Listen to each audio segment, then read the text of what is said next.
Kailangan mo pumera. Ang dami mo ng pera eh. Pagpampihin ng tatay ko ito eh. Mahalaga sa akin ito eh. Siguro, ito yung mga panahon na tatay natin, napaka-importante sa atin, di ba? Yan yung nagpapasaya sa kanila dati. Oo. Naiyak na ako.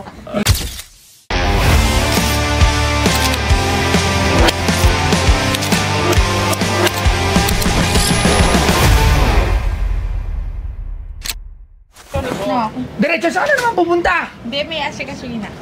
Ano, sino bisita? Ay! Uy, kakilala ko to. Alam mo, Wala akong ano. sobrang Ano, Papa? Musta? Jomar Labena, isa sa mga inaangahan kong vlogger or Dati. content creator. Hindi Yeah. dati. Sabihin talagang isa sa mga nauna. Yeah. One of the pioneer Sakto when ba it to? comes to content creation tsaka directing. Napagaling nitong tao na to. Papa, may dala ako dito. Tayo muna, pinupuri pa kita eh. Palaga naman eh. Ba ako? Oo. Sige, tapusin mo muna yung puri mo sa akin. Sabi ko na yung nilalaman ng puso Ayan, ko. yan, yan. Na Ayan. totoo talaga na sa mga followers natin dyan. Yan si Jomar. Team Horror. Ayan. Yan. Yes. Sa tingin nagsimula at Filipino Vines ba yun? Yung, Oo, Vines. Dati. anong year yan? Year nun, nagsimula yung 14 ata eh. Pero Diba? pumutok yung team ng 15. Imagine. 2015. Wala pa talagang kita nun sa mga video. Oh, yeah. Yung mga ganyan, wala pa. Talagang kami-kami lang gumagastos nun, syempre. Tsaka ikaw talaga rin nag-isip lahat. Diba? Ideas. Oo. Siya nagdidirect. Siya nag-direct. Piti yung sa mga shots Kasi sa Team Horror naman, ano rin, pasahan lang din lahat ng ideas. idea. Oh. Pero direction yung kung saan papunta yung skit. Oo, kasi Vines yan eh. Di ba yung mga Vines dati, 5 seconds, parang Reels ngayon. Ngayon, binalik, ginawang parang Reels na lang eh. Oo. Yun, kami yung ng skit, nagpakilala sa Ng skit. skit, oo. Sa Facebook. Sino ang original member ng Team Ayan, Horror? mga yan. Mga lumang Ito tao, ba kasama to ni Mikael nagpunta dito? Oo, binenta to eh. Kaso di mo tinanggap. Tinanggap boss eh. Oo, di mo siya tinanggap Oh, eh. si Mikael, di ba original? Binalik ko na lang sa ano, museum ko. Original member niyo din ba si Oo. Mikael? Sino ang mga original member ng Team Horror? Ilan kayo? Tatlo lang Shash talaga na. kami. Ha? Si Shash na, pero lagi si Shash Oo, na. lagi siya na. Kasi doon sila Team Josa. Hindi, ano na yun eh, mga bandang pandemic na yun. Ano na yun eh. Oo. Kasi Latest na 2015, nagkaka-work lang talaga kami ni Sasha. Tapos, 2019 kami nag-vlog. 19 ba? 18, 19, ganyan. Ang mga nakaka-partner niya sila Abby Tolentino. Oh, si Abby. Oo, sa mga trabaho. Sino pa? Ano? Bye-bye. Wala, sa ano yun eh, dati sa mga mga trash dati. condom eh, doon talaga pumutok eh. Oo. Ano yun? Pero Jomar Labena is Jomar O alam mo ba Labena. na si Jomar Lubena ang kauna-unang kung in-sponsor doon ng Oo! Sinusundan ko ba si Jomar dati sa mga short film niya? Lahat ng hindi mo lahat ng naman- relo ko galing kay Hindi, Madam dati. hindi mo pwedeng i-discredit yung mga nagawa ng mga isang tao. Yes. Kumbaga, sabi nga, Lagi ko silang pinapanood. kung wala sila, walang iidoloyin yung, walang susundan yung mga... Pero ngayon sobrang daming magagaling talaga. Oo, sobra. Pero kasi syempre, may roots pa rin yan. Kumbaga, Roots kahit pa paano. may pinapanood yan ako. Ginawa ko to kasi napanood ko sa Ganun. ibang bansa. The idea, inaluwa ko na iba. So, pag may gusto rin akong ibang vlog, ay, napanood ko to gano'n. So, hindi naman masama yan eh. Kumbaga talaga. Kahit ako eh, syempre, daming nagsimula eh. Alam mo yun talagang yung mga iniidolo talaga. Oo. Sila kung talaga kasabayan din namin. Oo, yan. Sila ano yung... Pero si YouTube si Paano pa to si ano yung... Sila Will Daso. Nawala na si ano... Si Eman. Oo, di ba lang? Yung talaga, team namin talaga yan. Si Badger. Oo, si Badger. Oo. Si Eman. Ewan ko, kilala niyo pa si B. Yung kulot na dilaw buhok na mukhang bakla na ewan na lalaki ba o babae. Si Badge. Oh, speaking of Badge, si Badger! Badger! Badger! Ay, di ah! Teka lang, kinuha ko lang yan doon ha. Bibilin ko yan ha. Hindi, bigay ko rin si Badger! Halika, ang tagal mong nawala. Badger. Kamusta? Okay lang boss, okay. Wala, ayan. Ba't hindi nakulit si Badge? Hindi na kulit si Badger ngayon, hindi na. Ganyan na rin yung gupit ni Badge. Ay, din si Badge ka to eh. Okay. Umitim siya, nag-swimming eh. Oh, ba't lumit ka ata? Ba't lumit ka? Wala eh. Wala eh. Stress. Okay, pero si Papa John, no? Papa John. So, ano yung dala niyo sa amin ngayon? Ito, nalukay ko lang to sa bahay namin. Hindi, ito kasi. Wow. Ng tatay ko to. Ay, lumay, labas nga tayo. Wow, ano to? Ayan. Dito, Uy. parang laro ng tatay ko to eh. Luma ah. Sabi niya sa akin, bento ko daw sa inyo to. Ang dami. Yung sinasakyan ng mga bata, tapos tinitulog na ganito. Ayun daw yan, ewan ko eh. Pangmayaman na mga laruan to.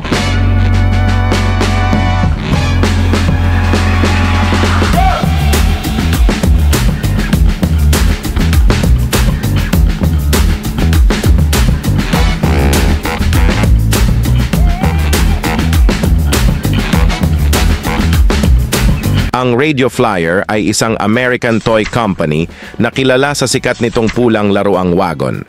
Gumagawa din ang Radio Flyer ng mga scooter, tricycle, bisikleta at mga kabayo. Ang kumpanya ay itinatag noong 1917 at nakabase sa Chicago, Illinois. Ang mga toy wagon ay umiikot na mula noong huling bahagi ng ika-19 na siglo at tradisyonal na pininturahan ng pula. Ang mga ito ay orihinal na gawa sa kahoy. Sinimulan ni Antonio Pasin ang paggawa ng mga wagon noong 1917 at kalaunan ay sinimulan ang kumpanya ng Radio Flyer. Ginawa niya ang marami sa kanila sa kanyang workshop sa Chicago at naging pambansang hit sila pagkatapos ng 1933 Chicago World Fair. Ang kanyang mga laruang bagon ay nakatulong na ibalik ang mga tao mula sa mga kaisipan ng napipintong digmaan sa kanilang mga simpleng kasiyahan.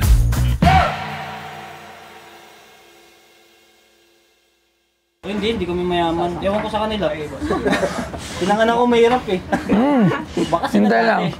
Magkano mo naman to? Ano ba to? Pinapapraise mo? Binibenta? Hindi ko alam kung magkano yung presyo talaga niyan eh. Kaya nga dinala ko siya dito eh. Hindi ko na tinanong ng tatay ko eh. Okay, pero magkano naman ang gusto mo dyan? Ito?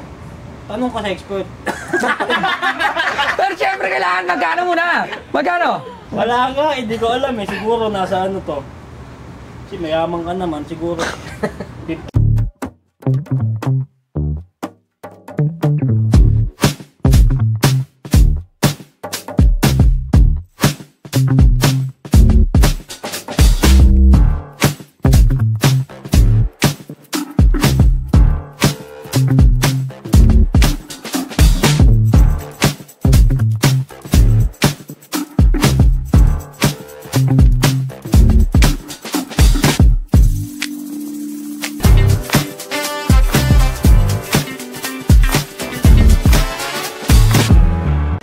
$50K.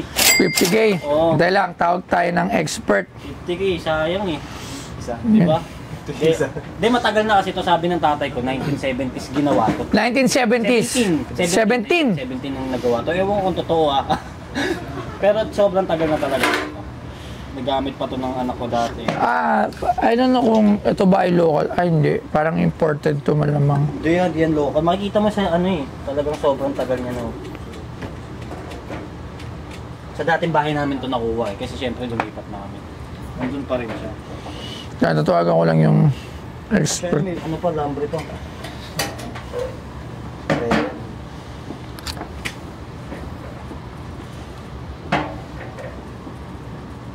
Tawag ang expert, papa, baka tumasin.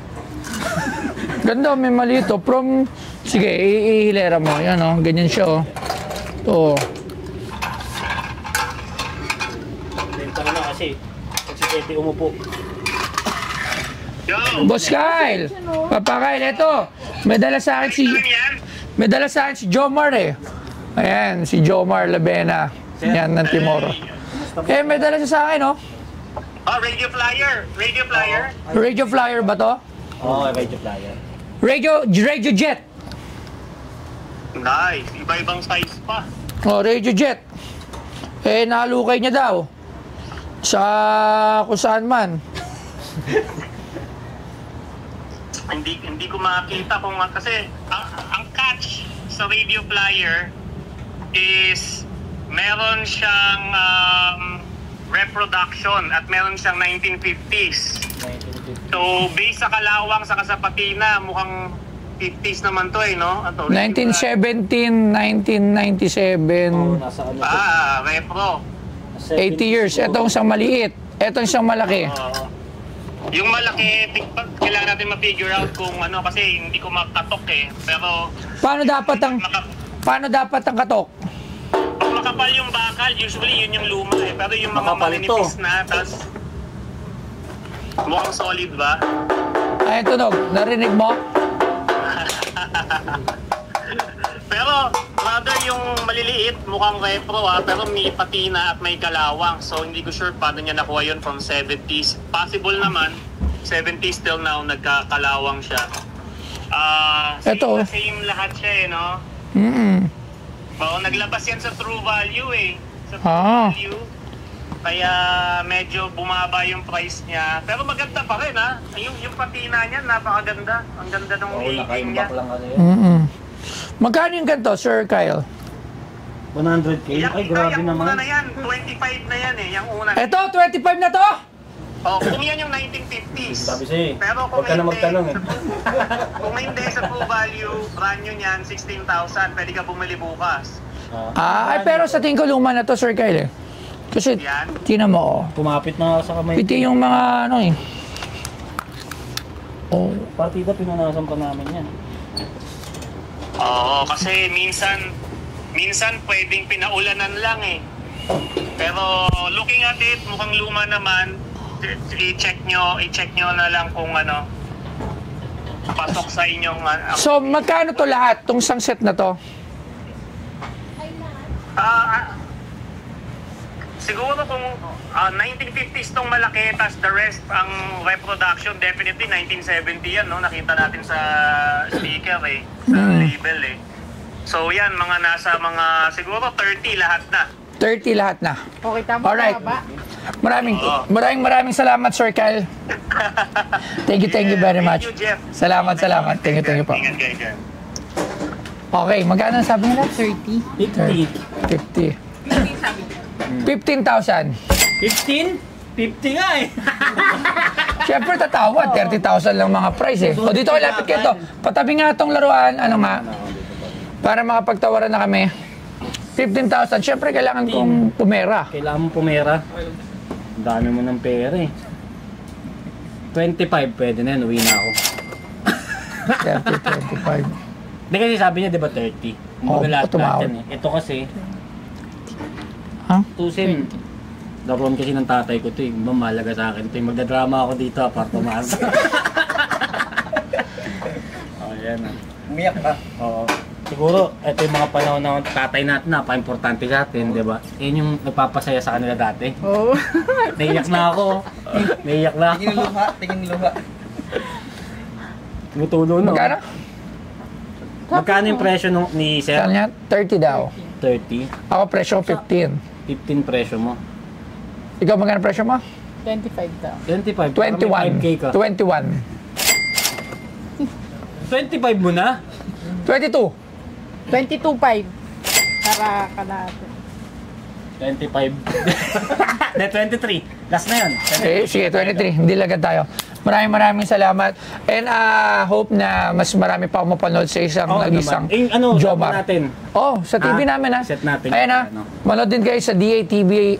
Nandun na rin ang Pinoy Pawn Stars. At abangan nyo pa iba't ibang shows ng mga kapwa, content creator at influencers natin sa social media. Ilalagay na rin natin sa TV sa Gang Gang Network. Alright, maraming salamat ulit. Salamat, Papa. Thank you very much. Thank you. Salamat, Madam. Okay. Sabi ka? Papa. Hello. Ayun, salamat, Boss Toyo. Idol na idol po talaga kita. Maraming salamat, opo. Kasi nagawa nyo tong Pinoy Pawn Star. Nakakapagbenta po kami ng kung ano-ano sa inyo at mga ibang tao. May masasabi ba kayo? Wala, sinabi mo na. Sabi ko na yun. Hindi yun, yung laruan nga kasi yun, talagang matagal na talaga yun. Galing talaga yun sa tatay ko.